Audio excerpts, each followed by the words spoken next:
Podcast. I am your host, Cowboy Williams. I know it's been a little while since we got to sit down together, but well worth the wait, I promise you.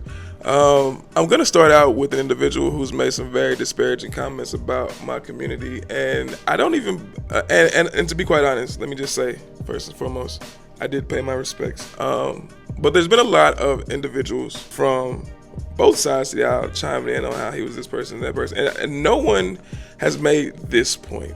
Let's roll the clip. 75% of black youth are raised without a father in the home. 75%. Is that a bigger problem or not a bigger problem than whiteness, white privilege, or white supremacy? How they can should you all be addressed and they're all related. Okay, how is a white person to blame? Wouldn't it be more like smarter to be like, hey, that this is not about systemic racism? Like, stop impregnating your women and abandoning them? Excuse the fuck out of me. That's a pretty heavy conversation for two white people to be having amongst themselves, while we over here just minding our black business. Where was the black person? I didn't see a black person anywhere. So who does that conversation benefit? I gotta look at the video again. Can we find a black person in that vicinity? In any case, I found those conversations, or that conversation, to be a little offensive. Rubbed me the wrong way. Kinda abrasive, and I didn't like it. And I knew it wasn't right, so I brought a couple special guests with me. In my community, we call this bringing receipts. Go ahead and roll it. It's got even worse for black families. Welfare checks incentivized single mother households. And there was one rule that ruined it all. The man in the house rule. Black families have long been the victims of income inequality and bad government policies. The irony, of course, is that conservatives pushed black mothers to break their families to get welfare. Before 1968, many states and administrative agencies created and enforced the man in the house rule. This rule basically meant that if there is a working or healthy man in the house, the government can't help you. And they would go as far as to send welfare workers to visit the homes without warning to check if a man was present. If they found any evidence whatsoever, families lost their welfare benefits. Over the years, the welfare state started dissolving the family structure, slowly but surely. A man who can't get a decent job and provide a substantial income suddenly believes that his family is better off without him. So, if a man were to lose his job, he literally had to leave the house so his children could get government surplus peanut butter, beans, and cheese.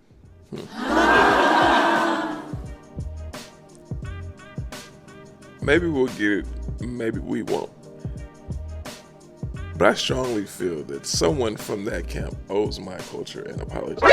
Those are very insulting remarks, that we are a culture of men that impregnate and abandon our women. And that is just the thing to do. It's accepted by the culture. Run it back. Percentage of blacks have a father around when they're raised? I'm not sure. 20%. So that's 80% of black states are raised without a father. It is the most 75% predictable way to end up in prison, end up as a or a criminal. And why it's do not a you think racism that's a problem? It's not a white supremacy problem. It's a fact that black fathers impregnate women and they don't stay around with the women and that they have why, impregnated. Charlie Kirk, do you think that happens more in the black community compared to others? It's threefold. Number one, we subsidize single motherhood. Number two, it's culture. It's accepted in the black community. And it shouldn't be. Culture. Okay. Don't take my word for it. Read Thomas Sowell's own book on how black culture allows single motherhood to continue into a nanny state type practice. In conclusion, I just want to say that we're not here to tear down or tarnish his legacy. We do pay our respects to him.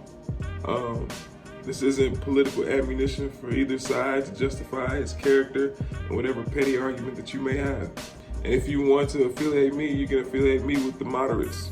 We're the people that you actually have to get out and campaign for. In any case, I do want to, however, go back to the welfare situation and touch on that. And we'll be doing that in our next few episodes. One of which will be the rise and fall of Black America. I invite you all to tune into that one. It's going to be a very interesting episode. Until then, we want to thank you for tuning in to the Inked Up Podcast. I am again your host, Cowboy Williams.